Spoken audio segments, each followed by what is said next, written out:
Fala, concurseiro! Mais um encontro especial aqui e hoje eu estou com o grande mestre, doutor, professor José Mário Chaves. Ele que é neuroeducador, pesquisador e professor universitário. Vou resumir o currículo aqui, porque é grande demais. Consultor e revisor da Science Journal of Education dos Estados Unidos, pós-doutor pela PUC Minas, PhD, eleito melhor aluno, mestre, possui 13 pós-graduações lato sensus e autor de 11 livros e diversos artigos científicos. Para mim, e eu vou complementar aqui, para mim, o melhor livro sobre estudo para concurso público do Brasil. Não estou falando porque eu estou na frente dele, porque quem assiste meu canal sabe que é esse livro aqui, ó. Você não sabe estudar. Guia completo para concurseiros, vestibulando estudantes em geral. Professor, muito obrigado pela presença. Guilherme, eu que agradeço o convite, né? Uma honra estar aqui contigo. Eu já acompanho o seu canal, sei da qualidade do que você oferece lá para o pessoal da área de concursos. Te sigo lá no YouTube, né, no seu canal, então é um prazer estar aqui, vamos dizer assim, de perto, né, fazendo parte dessa história sua e poder aqui, de algum modo, contribuir, né, com seus seguidores, né, o pessoal que acredita no seu trabalho e, né, eu gostaria de estar aqui, né, nem de que seja de forma singela, trazendo aqui uma contribuição. Então, fico muito contente, muito obrigado pelo convite. Imagine, obrigado. Eu que agradeço. Eu tô hoje, sabe, Tiete, o cara que é do fã-clube? Hoje eu tô meio fã-clube, porque você talvez seja fã do jogador de futebol, eu sou fã do professor José Mário Chaves. Eu sempre Valeu, fui obrigado. fã. Quando eu recebi o livro dele aqui com dedicatória, caramba, pô, melhor que muita coisa que eu já ganhei na vida, assim, pô, muito Ano que feliz vem eu mesmo. espero que saia um outro aí. Mais Comecei a um, escrever pô, um outro, né? é mesmo? Espero que saia a segunda edição desse, se tudo der certo, e mais um outro aí. Mas, na verdade, mais dois, né? Mas um é da área educacional, mais ou menos na mesma pegada desse, e um outro é de outra área, né? Já foge um pouquinho. Mas Beleza, então, espero. ó, posso deixar o link do livro aqui? A gente não combinou antes? Posso deixar o link aqui embaixo? Claro, claro, sim, pode deixar. Tá aqui na descrição, hein, pessoal. Melhor livro. Depois a gente vai explicar por que é o melhor livro. Tem coisas aqui que eu acho que tornam ele de maneira muito clara por que é o melhor livro sobre concurso, sobre estudo em geral do Brasil. Assim, eu acho que a leitura é obrigatória para quem está estudando. Professor, vamos já entrar com o pé na porta na primeira pergunta aqui. Se por alguma razão você tivesse que largar, hoje se dedica muito aos estudos, né? A escrever livro, a dar as suas aulas, né? Mas se por alguma razão você tivesse que enveredar pelo mundo dos concursos aí, o que você faria como rotina de estudo para estudar para um concurso que você venha fazer aí? Qual que seria a sua rotina como um estudante? Não, boa pergunta, Guilherme. Antes de mais nada, assim, hoje em dia eu faço tanta coisa que quando o pessoal me pergunta, às vezes, para fazer um cadastro num órgão público, qual que é a sua profissão, eu já nem sei falar mais, porque eu já faço tanta coisa diversa e em áreas, às vezes, de conhecimento distintas, né, porque a gente perde até o foco, né, e eu não sou concurseiro, né, mas se hoje eu fosse, eu focaria no que hoje nós temos de mais robusto em termos cognitivos com comprovação científica. É algo que você já leu lá no livro, né? Que você então já tem esse conhecimento, mas para quem não tem, eu focaria especialmente, né, na prática distribuída, né, que é o fato do espaçamento, na prática intercalada e também no estudo ativo. Porque hoje em dia o que eu percebo, não só dos concurseiros, mas de qualquer estudante, de quem está querendo melhorar a memória ou visa estudar qualquer assunto, né? Tem muita gente que entra em contato comigo, pessoal da área da medicina que está estudando para residência médica, não passei na prova para dermatologia, e como é que eu faço? Então, sempre eu vejo pessoas, principalmente da área de concurso, mas não só isso, que me procuram e, com base no que eu vejo que eles fazem de errado, eu acho que o que eu faria antes de qualquer coisa é focar nesses três pressupostos pedagógicos: espaçamento, intercalação e estudo ativo. E como eu sou meio metódico, né, talvez seja um mal assim de quem faz mestrado, doutorado, pós-doutorado, como há uma exigência muito grande, né, do curso para que a gente seja metódico, e muito criterioso, principalmente em terminologias e tal, acaba que você fica com esse mal, vamos dizer assim, para o resto da vida. E aí, como eu sou metódico nesse sentido, o que eu faria também é construir um roteiro de estudo, sabe? Eu acho que não dá, salvo engano, eu já até vi você falando sobre isso, né, no seu canal, estruturar minimamente o que eu vou fazer, né? Fazer um cronograma e tal, porque eu vejo que o pessoal também começa, primeiro que eles desconhecem os pressupostos pedagógicos que funcionam. E aí, segundo, às vezes começam ali de qualquer jeito, ser uma estrutura, ser um cronograma, então eu acho que eu faria todo um arcabouço, assim, né, um cronograma de estudo legal, montando ali tudo com base nos pressupostos científicos, para dali começar de forma mais metódica, né? Talvez seja o meu jeito de ser, mas também eu acho que vale a pena, mesmo para quem não tem esse jeito, eu acho que vale a pena, porque quando você desorganiza muito tudo, acaba que seu próprio cérebro também fica um pouco desorganizado. E Então, quando, eu acho que professor, seria visualmente isso. seriam essas três bases. Quando você fala em estudo ativo, o que seria esse estudo ativo, professor?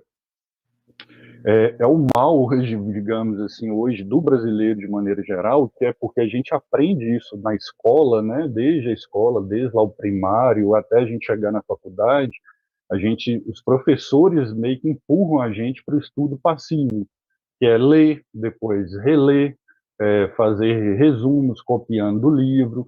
Então, tudo que é passivo é o que nós aqui no Brasil estamos habituados. Ao contrário dos países do norte europeu e principalmente dos Estados Unidos, que recebem dos pesquisadores que fazem pesquisa na área da ciência cognitiva, recebem por meio, digamos, do Ministério da Educação dos Estados Unidos, informações da forma certa de aprender.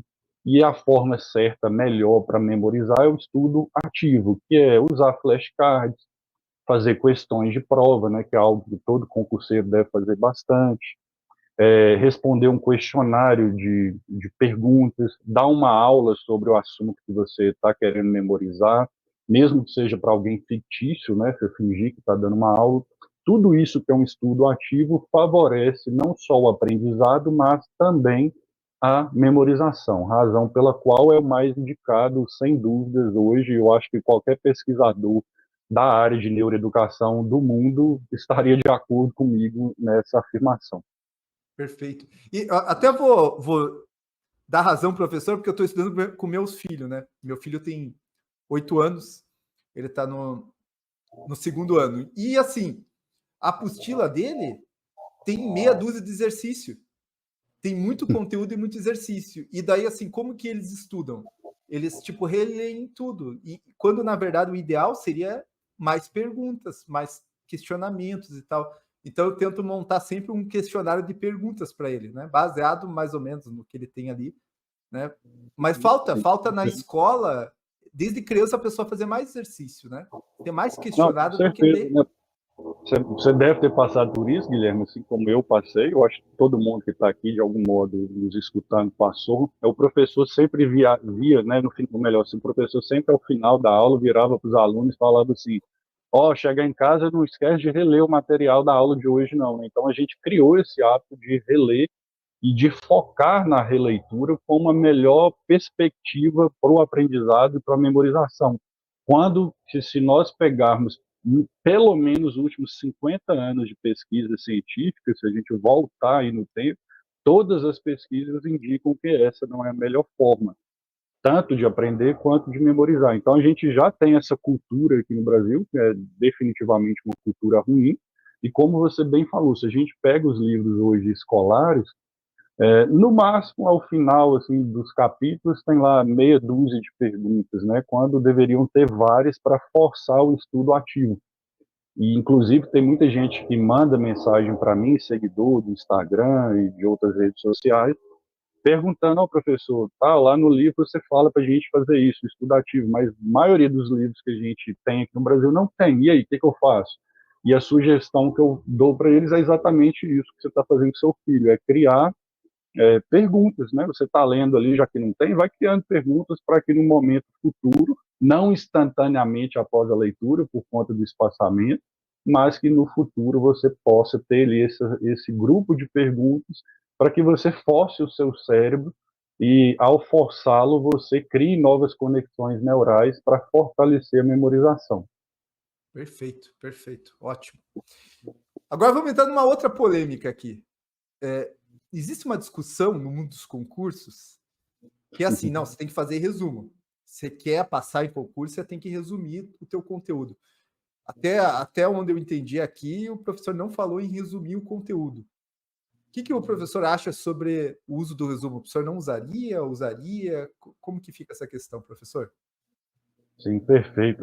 Na verdade, não é uma prática que eu recomendo. Por quê? Na verdade, o resumo, em tese, ele poderia trazer um benefício maior quando o sujeito vai fazer um resumo sem copiar no livro. Então, vamos dizer, você fechou o livro aqui, e aí você está estudando um determinado tema, qualquer, e aí você tenta buscar na sua memória Isso. informações e vai fazendo o resumo. Nesse sentido, o resumo se torna uma ferramenta ativa porque você está forçando o seu cérebro a fornecer informações que anteriormente você havia, vamos dizer assim, jogado para dentro. E aí, nessa perspectiva, o resumo, né, ele pode ser bom. Porém, mesmo que nessa perspectiva seja bom, na prática é uma ferramenta, digamos assim, que toma muito tempo. Então, se analisarmos aí o custo-benefício, mesmo fazendo o resumo dessa forma, há outras ferramentas que no custo-benefício são melhores. E são melhores por quê? Porque você vai ter um ganho tão bom ou melhor, só que num curto espaço de tempo. E o resumo, querendo ou não, principalmente escrevendo à mão, toma tempo. Só que, para piorar tudo, a maioria das pessoas, né, e mais uma vez foi o que a gente aprendeu na escola, como que a gente faz o resumo? Está lá o livro aberto, a gente vai lendo e vai transcrevendo ali o livro com as nossas palavras de maneira resumida. Porém, quando a gente faz essa mera transcrição, que é basicamente um Ctrl+C, Ctrl+V, isso aí se torna um estudo passivo. Por quê? Porque você está tirando do livro ali uma informação e jogando para o caderno ou para o computador de maneira resumida. E daí isso é um estudo passivo, você não está tirando da memória. Há até um erro hoje aqui que eu vejo, principalmente de coaches aqui brasileiros, já aproveitando a deixa, de crer que o estudo ativo, como eu já vi vários falando aí na rede social, o estudo ativo é aquele que, de alguma forma, parece que eles confundem estudo ativo com movimento, assim. Tipo, por exemplo, o Sim. resumo para eles, às vezes, é um estudo ativo porque meramente você está fazendo algo mecânico, né? Você está fazendo ali uma escrita ou digitando no computador, ou seja, mecanicamente, vamos dizer assim, é ativo. Porém, quando os pesquisadores, nós da área da neuroeducação, falamos sobre estudo ativo, e se você pegar todas as pesquisas do mundo hoje, né, dos principais centros de estudo, você vai ver que, na verdade, o estudo ativo não é algo mecanizado nesse sentido. O estudo ativo é quando você força o seu cérebro, força a sua memória a retirar uma informação e jogá-la, digamos, para fora. Não, o que eles chamam de evocação, né? Você evocar, né? Você Sim, fazer aquela. evocação, né, ou recordação, você buscar uma informação na memória e qual a lógica de buscar essa informação na memória, o que acontece? Porque quando há o fenômeno da memorização, nós temos três tipos de memória, vamos colocar assim em relação ao tempo, a memória de curtíssima duração, a memória de curta duração e a memória de longa duração. E esse processo, ele leva um determinado tempo de forma bioquímica no cérebro para ele ocorrer, e esse fenômeno, quando ele ocorre, começa numa memória e vai para as demais, quando ele finaliza, ocorre um fenômeno bioquímico que a gente chama de consolidação. A memória consolidou. Algumas pessoas também confundem. Então, consolidou, isso vai ficar ali permanente na nossa memória. Não. Quando a gente fala que consolidou, nós estamos querendo dizer tão somente que o fenômeno bioquímico da memorização ele finalizou. O que não quer dizer que aquela memória que foi construída ali por meio de sinapses nos seus neurônios vai permanecer para o resto da sua vida. Pelo contrário, é o mais normal hoje dentro nos humanos é a gente esquecer ao longo do tempo se a gente não rever a informação. Mas quando a gente faz um estudo ativo, ou seja, quando a gente faz a evocação, a recordação, é um fenômeno bioquímico que a gente chama de reconsolidação. É como se o cérebro, mais uma vez, bioquimicamente, ele fizesse toda a trajetória de novo e fizesse uma reconsolidação. Então, assim, de maneira analógica, vamos dizer que você é um pedreiro e para passar no concurso você precisa construir um muro. Aí você estuda aquele assunto, aí você consolida na memória ali, você, vamos dizer assim, você colocou o primeiro tijolo com o cimento para construir o muro. Quando você faz um estudo passivo, normalmente você não coloca o outro tijolo aqui em cima, porque o estudo passivo, bioquimicamente, ele não faz uma reconsolidação. Ele faz, se fizer, depois de muito esforço, depois de muitas vezes. Ao passo que quando você faz o estudo ativo, esse fenômeno bioquímico acontece, é como se você colocasse um outro tijolo aqui com cimento na base. E aí, cada vez que você faz um estudo passivo, ou ativo, desculpa, você vai colocando tijolos ali, vai formando o seu muro, a sua parede, vamos colocar assim, só para exemplificar, e você vai formando essa parede, e ao final, o que você vai ter? Você vai ter uma parede pronta, em outras palavras, de maneira analógica, né? Você vai ter uma memória robusta que te propicie, no futuro, fazer uma prova a qualquer instante de sua vida e você lembrar daquela informação. Evidentemente, é esse o desejo, né, de todo concurseiro. Desse modo, o estudo ativo ele é fundamental. Ele não é algo, repito, mecânico. Você deve tentar, de alguma forma, qualquer que seja, buscar na memória o que você estudou. E aí, isso vai te trazer benefício. Perfeito, professor. Até o que o professor falou é interessante, porque eu já acompanhei alunos, né, que estavam estudando para concurso, daí falam, não, pedindo para eu copiar o caderno. Cara, copiar o caderno, olha que absurdo. Daí o que você vai falar para a pessoa? Fala, né? E muito nessa ideia, não, tem que usar a caneta, tem que ser mecânico, tem que mexer as mãos, Sim, né? sim. E daí eu falei, pô, mas você podia copiar um caderno em grego, né? Você ia demorar, né? Mas você ia copiar o caderno e você não ia entender nada, né? A cópia em si, ela pode ser um processo muito preguiçoso do cérebro, né?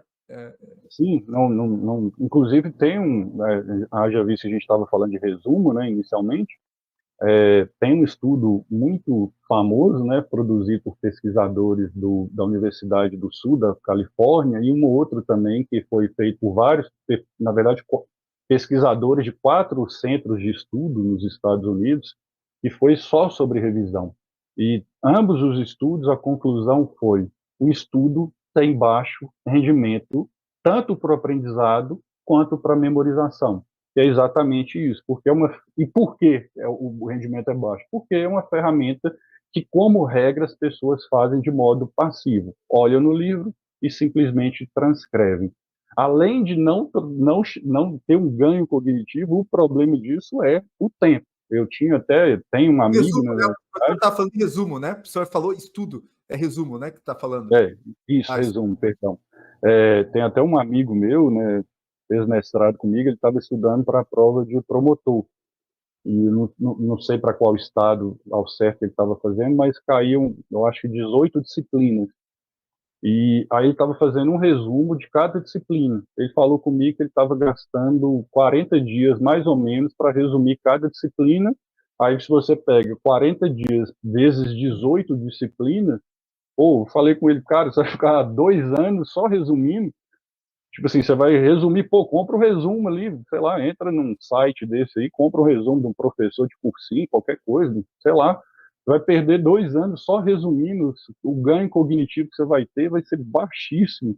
Você basicamente vai perder 2 anos, vai lá e compra logo o resumo e usa outras ferramentas e tal. Só que quando eu falei isso com eu fiquei um tempo sem conversar com ele já estava, tipo assim, na 16ª disciplina, sabe? Aí quando eu expliquei para ele que ele estava fazendo errado, ele quase chorou, assim, ficou deprimido, né? Porque, poxa, perdi um tempão. E realmente ele mesmo falou, se ele parasse para tentar lembrar do que ele havia feito lá atrás, nas primeiras disciplinas que ele resumiu, ele já não lembrava de quase nada, sabe? Então não é algo viável. E eu acho que esse mito ele está muito relacionado, primeiro, a você não pensar cientificamente nas coisas, né? Achar que, porque você tem uma noção na escola que o aluno que tem um bom caderno, que anota direito do quadro, na faculdade também, é o melhor aluno. Então, isso cria uma noção que, assim, não, a pessoa que resume, a pessoa que faz um bom caderno, ela é o melhor aluno. E, às vezes, esse teu amigo certamente pode até ter passado já no concurso, porque não é Sim. porque ele fez resumo que ele não passou, né? Mas dá Uhum. essa noção de assim, pô, mas na verdade são pessoas que são. Para o cara fazer o resumo, ele tem que ter uma força de vontade muito grande já, né? Para ele ter essa Sim, ideia, depois resumir. E daí você cria essa noção, não, quem faz resumo passa, ou o bom aluno, mas às vezes são pessoas esforçadas, não quer dizer que o método em si é bom. sim. Não, na verdade, tem até um sujeito famoso, que já passou até na Rede Globo, em Fantástico, em vários meios de comunicação, que ele era lixeiro, né, catava lixo e tal, e aí ele estudou, não sei quantos anos, fez uma pilha gigantesca de resumos, e até virou juiz, né, juiz de direito, e ele ficou, vamos dizer, famoso, né, e muita gente a partir dali também teve essa visão de, poxa, o cara começou lá de baixo, né? Tem todo o mérito em relação a isso, com certeza. Claro. E começou lá de baixo, fez uma pilha de resumos e passou. O que nós estamos falando aqui é em relação à efetividade. Não é que quem não vai fazer resumo não vai passar, não vai ter Exatamente. sucesso. Agora, em grau de efetividade, é bem insignificante em relação a outras ferramentas.